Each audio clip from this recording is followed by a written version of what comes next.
Break ನಂತರ ಸುವರ್ಣ ನ್ಯೂಸ್ಗೆ ಮತ್ತೆ ಸ್ವಾಗತ. ದಿನದ 24 ಗಂಟೆ ಕರೆಂಟ್, ₹1 ಅಕ್ಕಿ, ಕೆಜಿ ಅಕ್ಕಿ, ರೂಪಾಯಿಗೆ 1 ಮುದ್ದೆ, ರೈತರ ಸಾಲ ಮನ್ನಾ, ವಿದ್ಯಾರ್ಥಿಗಳಿಗೆ ಉಚಿತ ಲ್ಯಾಪ್ಟಾಪ್. ಅಬ್ಬಬ್ಬಾ, ಒಂದಾ ಎರಡ? ಎಲ್ಲ ಪಕ್ಷಗಳು ನೀಡೋ ಕಾಮನ್ ಭರವಸೆಗಳು ಇವು. ಎಲ್ಲ ಪಕ್ಷಗಳು ನೀಡಿರೋ ಭರವಸೆಗಳನ್ನು ಈಡೇರಿಸಿದ್ರೆ ಈ ರಾಜ್ಯ ರಾಮರಾಜ್ಯವಾಗಿರಬೇಕಾಗಿತ್ತು. ಆದರೆ ರಾಜಕೀಯ ಪಕ್ಷಗಳು ಚುನಾವಣೆ ಮುಗಿದ ಮೇಲೆ ಭರವಸೆಗಳನ್ನು ಮರೆತು ಬಿಡ್ತವೆ. ಈ ಬಾರಿ ಪ್ರಮುಖ 3 ಪಕ್ಷಗಳು ನೀಡಿರೋ ಕಾಮನ್ ಭರವಸೆಗಳು ಯಾವ್ಯಾವು ಬನ್ನಿ ನೋಡೋಣ.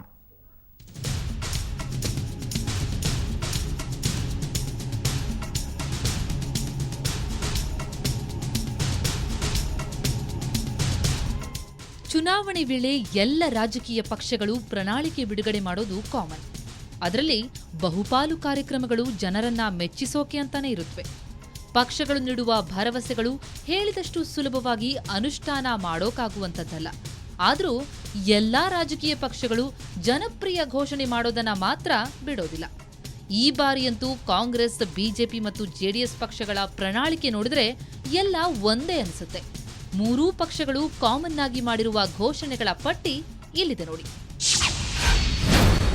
ಬಿಜೆಪಿ ದಿನದ 24 ಗಂಟೆ ವಿದ್ಯುತ್ ಪೂರೈಕೆ ಅಂತ ಹೇಳಿದ್ರೆ, ಕಾಂಗ್ರೆಸ್ ರೈತರ ಪಂಪ್ಸೆಟ್ಗಳಿಗೆ 24 ಗಂಟೆ ಕರೆಂಟ್ ನೀಡೋದಾಗಿ ಹೇಳಿದೆ. ಇನ್ನು ಜೆಡಿಎಸ್ ಸೋಲಾರ್, ಜೈವಿಕ, ಥರ್ಮಲ್ ವಿದ್ಯುತ್ ಶಕ್ತಿ ಉತ್ಪಾದನೆಗೆ ಒತ್ತು ನೀಡೋದಾಗಿ ಘೋಷಿಸಿದೆ. ಬಡವರಿಗೆ ₹1ನಂತೆ ತಿಂಗಳಿಗೆ 25 ಕೆಜಿ ಅಕ್ಕಿ ನೀಡೋದಾಗಿ ಬಿಜೆಪಿ ಹೇಳಿದ್ರೆ, ಕಾಂಗ್ರೆಸ್ ಬಿಪಿಎಲ್ ಕಾರ್ಡ್ದಾರರಿಗೆ ₹1ನಂತೆ ತಿಂಗಳಿಗೆ 30 ಕೆಜಿ ಅಕ್ಕಿ ನೀಡುವ ಭರವಸೆ ನೀಡಿದೆ. ಇನ್ನು ಜೆಡಿಎಸ್ ₹1ಗೆ 1 ಮುದ್ದೆ ನೀಡೋದಾಗಿ ಘೋಷಿಸಿದೆ. ರೈತರಿಗೆ ₹1 ಲಕ್ಷವರೆಗೆ ಬಡ್ಡಿರಹಿತ ಸಾಲ ನೀಡೋದಾಗಿ ಬಿಜೆಪಿ ಹೇಳಿದ್ರೆ, ಕಾಂಗ್ರೆಸ್ ₹2 ಲಕ್ಷವರೆಗೆ ಕೃಷಿ ಸಾಲಕ್ಕೆ ಬಡ್ಡಿ ವಿನಾಯಿತಿ ನೀಡುತ್ತಂತೆ. ಇನ್ನು ಜೆಡಿಎಸ್ ತಾನೇನೂ ಕಮ್ಮಿ ಇಲ್ಲ ಅನ್ನುವಂತೆ ರೈತರು, ನೇಕಾರರು, ಮೀನುಗಾರರ ಸಂಪೂರ್ಣ ಸಾಲ ಮನ್ನಾ ಮಾಡೋದಾಗಿ ಹೇಳಿದೆ. ಇನ್ನು ಗುಡಿಸಲು ಮುಕ್ತ ರಾಜ್ಯ ನಿರ್ಮಾಣ ಮಾಡೋದಾಗಿ ಬಿಜೆಪಿ, ಕಾಂಗ್ರೆಸ್ ಮತ್ತು ಜೆಡಿಎಸ್ 3 ಪಕ್ಷಗಳು ಘೋಷಿಸಿಕೊಂಡಿವೆ. ಇನ್ನು ಪಿಯು ವಿದ್ಯಾರ್ಥಿಗಳಿಗೆ ಉಚಿತವಾಗಿ ಲ್ಯಾಪ್ಟಾಪ್ ಮತ್ತು ಟ್ಯಾಬ್ಲೆಟ್ ನೀಡೋದಾಗಿ ಬಿಜೆಪಿ ಹೇಳಿದ್ರೆ, ಉಚಿತ ಲ್ಯಾಪ್ಟಾಪ್ ಹಾಗೂ ನೋಟ್ಬುಕ್ ನೀಡೋದಾಗಿ ಕಾಂಗ್ರೆಸ್ ಹೇಳಿದೆ. ಸರ್ಕಾರಿ ಶಾಲೆಗಳಲ್ಲಿ 5ನೇ ತರಗತಿಯಿಂದಲೇ ಕಂಪ್ಯೂಟರ್ ಶಿಕ್ಷಣ ನೀಡೋದಾಗಿ ಜೆಡಿಎಸ್ ಹೇಳಿದೆ. ಜಿಲ್ಲೆಗೊಂದು ವೈದ್ಯಕೀಯ ಕಾಲೇಜು ಸ್ಥಾಪನೆ ಮಾಡೋದಾಗಿ ಬಿಜೆಪಿ, ಕಾಂಗ್ರೆಸ್ ಮತ್ತು ಜೆಡಿಎಸ್ ಪಕ್ಷಗಳು ಹೇಳಿಕೊಂಡಿವೆ.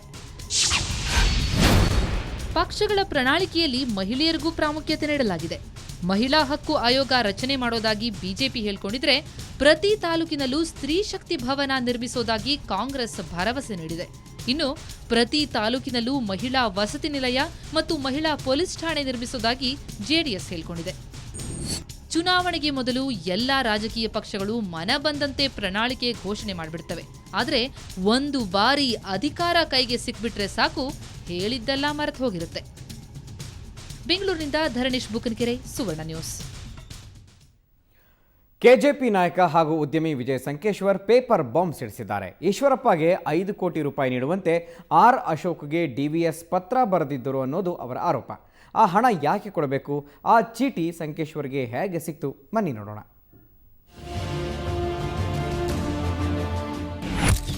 ರಾಜಕೀಯ ವಲಯದಲ್ಲಿ ಮತ್ತೊಂದು ಸ್ಫೋಟ.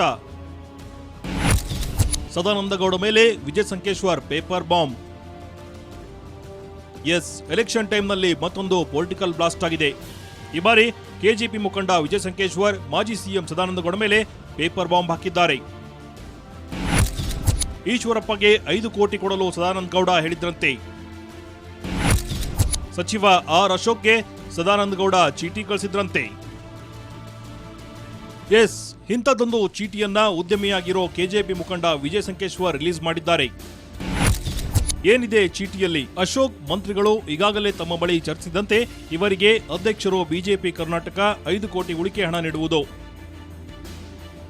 ಹೀಗೆ ಬರೆದಿರೋ ಚೀಟಿಯಲ್ಲಿ ಕೆಳಗೊಂದು ಸಹಿ ಮಾಡಲಾಗಿದೆ. ಇದು ಸದಾನಂದಗೌಡರ ಸಹಿ. ಈ ಚೀಟಿಯನ್ನ ಬರೆದದ್ದು ಅವರೇ ಅನ್ನೋದು ವಿಜಯ್ ಸಂಕೇಶ್ವರ್ ಆರೋಪ. ಸದಾನಂದಗೌಡರು ಅಶೋಕ್ ಕೊಟ್ಟಿದ್ದಾರೆ ಚೀಟಿ, 5 ಕೋಟಿ ಇಟ್ಕೊಂಡು ಮಿಕ್ಕಿದ್ದು ರಿಲೀಸ್ ಮಾಡಿ ಅಂತೇಳಿ. ಅವರು ಚೀಟಿ ವ್ಯವಹಾರವನ್ನು ಮಾಡಿದ್ದಾರೆ. ಆ ಚೀಟಿ ವ್ಯವಹಾರದ ಬಗ್ಗೆ ತಮ್ಮ ಗಮನಕ್ಕೆ ನಾನು ಸೆಳೀತಾ ಇದ್ದೇನೆ. ನೀವು ನಂಬಿದ್ದು ಬಿಡೋದು ನಿಮಗೆ ಬಿಟ್ಟಿದ್ದು. ಸದಾನಂದಗೌಡರು ಚೀಟಿ ವ್ಯವಹಾರ ಅಂತ ನಾನು ಸ್ಪಷ್ಟಪಡಿಸ್ತಾ ಇದ್ದೀನಿ. ಈಶ್ವರಪ್ಪಗೆ ಅಶೋಕ್ 5 ಕೋಟಿ ಕೊಟ್ಟಿದ್ದು ನಿಜಾನಾ? ಸದಾನಂದಗೌಡ ದುಡ್ಡು ಕೊಡಲು ಹೇಳಿದ್ದು ಯಾಕೆ? ಇಂಥ ಪ್ರಶ್ನೆಗಳು ರಾಜಕೀಯ ವಲಯದಲ್ಲಿ ಗುಲ್ಲೆಬ್ಬಿಸಿವೆ.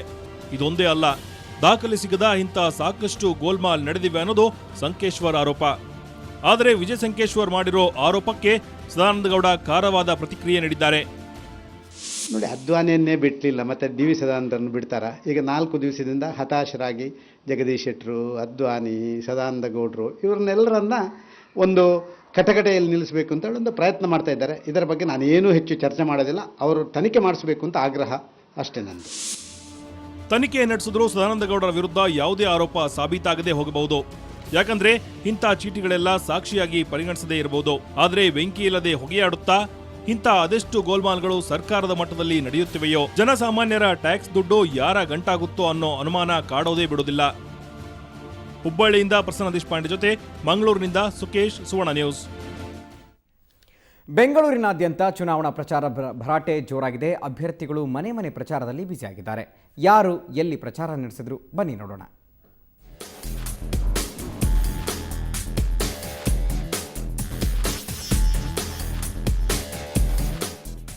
ಬೆಂಗಳೂರಿನ ಬೊಮ್ಮನಹಳ್ಳಿ ಮತಕ್ಷೇತ್ರದಲ್ಲಿ ಮತಬೇಟೆ ಜೋರಾಗಿದೆ.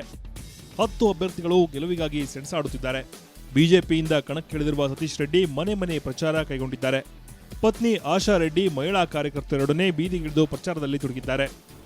ಅಂದರೆ ಇಲ್ಲಿ ಒಂದು ಸೈಡ್ 8 ಕಾರ್ಪೊರೇಟರ್ ಬಿಜೆಪಿ, ಅಂದರೆ ಇಲ್ಲಿನ ಮತದಾರರು ಅವತ್ತಿಂದ ಇವತ್ತಿನವರೆಗೆ ಬಿಜೆಪಿಯ ಒಂದು ಅಭಿವೃದ್ಧಿ ಬಗ್ಗೆ ಮತ್ತು ನಾವು ನಡ್ಕೊಂಡಿರೋಂಥ ರೀತಿ, ಆದ್ದರಿಂದ ಜನ ನಮ್ಮ ಜೊತೆ. ಕಾಂಗ್ರೆಸ್ ಕೂಡ ಹಿಂದೆ ಬಿದ್ದಿಲ್ಲ. ಬಿಜೆಪಿಯ ವೈಫಲ್ಯಗಳನ್ನೇ ಮತದಾರನಿಗೆ ತಿಳಿಸುತ್ತಾ ಲಾಭ ಮಾಡಿಕೊಳ್ಳುವ ಹವಣಿಕೆ ಕಾಂಗ್ರೆಸ್ ಅಭ್ಯರ್ಥಿ ನಾಗಭೂಷಣ್ ರೆಡ್ಡಿ ಅವರದ್ದು. ಹೆಚ್ಚು 3 ತಿಂಗಳಿಂದ ನಾವು ಮನೆ ಮನೆಗೂ ಹೋಗಿ ಪ್ರಚಾರ ಮಾಡ್ತಾ ಇದ್ದೀವಿ. ಬಿಜೆಪಿ ವೈಫಲ್ಯಗಳೇನಿದೆ, ಕಾಂಗ್ರೆಸ್ ಸರ್ಕಾರ ಮುಂದಿನ ಸಾಧನೆ ಏನು, ಯಾಕೆ ಕಾಂಗ್ರೆಸ್ ಸರ್ಕಾರಕ್ಕೆ ಓಟ್ ಹಾಕಬೇಕು, ಕಾಂಗ್ರೆಸ್ ಪಕ್ಷಕ್ಕೆ, ಅದು ಮನೆ ಮನೆಗೂ ತಿಳಿಸಿ ನಾವು ಆಲ್ರೆಡಿ 3 ತಿಂಗಳಿಂದ ನಾವು ಕ್ಯಾನ್ವಾಸ್ ಮಾಡ್ತಾ ಇದ್ದೀವಿ.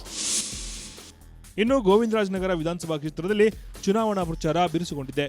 ಕಾಂಗ್ರೆಸ್ನಿಂದ ಕಳೆದ ಬಾರಿ ಉಪಚುನಾವಣೆಯಲ್ಲಿ ಗೆದ್ದು ಜೈಬೇರಿ ಬಾರಿಸಿದ್ದ ಪ್ರಿಯಾಕೃಷ್ಣ ಮತ್ತೊಮ್ಮೆ ಅದೃಷ್ಟ ಪರೀಕ್ಷೆಗೆ ಮುಂದಾಗಿದ್ದಾರೆ. ಇವರಿಗೆ ಹಾಲಿ ಕಾರ್ಪೊರೇಟರ್ ರವೀಂದ್ರ ಬಿಜೆಪಿಯಿಂದ ಹಾಗೂ ಜೆಡಿಎಸ್ನಿಂದ ರಂಗೇಗೌಡ ತೀವ್ರ ಸ್ಪರ್ಧೆಯೊಡಲು ರೆಡಿಯಾಗಿದ್ದಾರೆ. ಬ್ಯೂರೋ ರಿಪೋರ್ಟ್, ಸುವರ್ಣ ನ್ಯೂಸ್. ಇನ್ನಷ್ಟು ಸುದ್ದಿಗಳು ಬ್ರೇಕ್ನ ನಂತರ.